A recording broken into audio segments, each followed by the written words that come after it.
Goeiedag. Vandag se teks lees ek vir ons uit Psalm 30 vers 3. Here my God, ek het na U om hulp geroep en U het my gesond gemaak.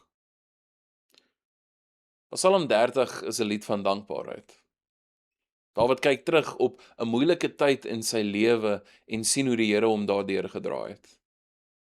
Daar was 'n tyd toe hy benoud en magteloos gevoel het. Hy het geweet dat hy nie homself kon help nie. Daarom het hy na die Here geroep. Dit is nie maklik vir ons om vir hulp te vra nie. Ons probeer dikwels om eers self reg te kom. Ons hoop dat die probleem sal verdwyn of dat ons genoeg krag sal hê om dit eerder self te kan hanteer. Maar soms kom ons by 'n punt waar ons moet erken dat ons die Here nodig het.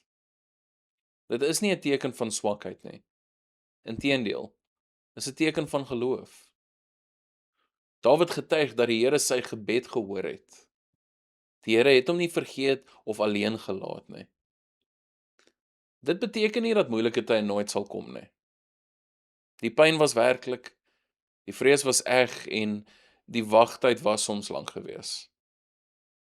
Maar toe Dawid terugkyk, sien hy God se hand in alles raak.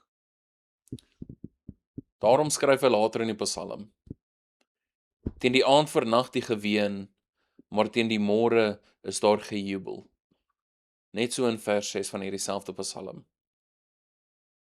Hierdie woorde gee hoop aan almal wat deur 'n donker tyd gaan. Soms voel dit asof die nag nooit gaan eindig nie. Ons dra hartseer, bekommernis of teleurstelling langer as wat ons verwag. Tog herinner die Here ons dat die donker nie vir altyd sal duur nie. Ons weet nie altyd wat môre sal aanbreek of hoe God gaan werk nie. Maar ons weet wie hy is. Hy is die God wat luister wanneer sy kinders roep. Hy is die God wat herstel, wat troos en wat nuwe hoop gee. Daarom kan ons aan hom vashou, selfs wanneer ons nog wag op antwoorde. Ons geloof rus immers nie op wat ons kan sien nie, maar op die Here se trou. Hy het ons nie tot op hierdie punt gebring net om vir ons nou te verlaat nie. Daarom kan ons met geduld wag en met vertroue vorentoe leef. Here, dankie dat U ons hoor wanneer ons na U roep.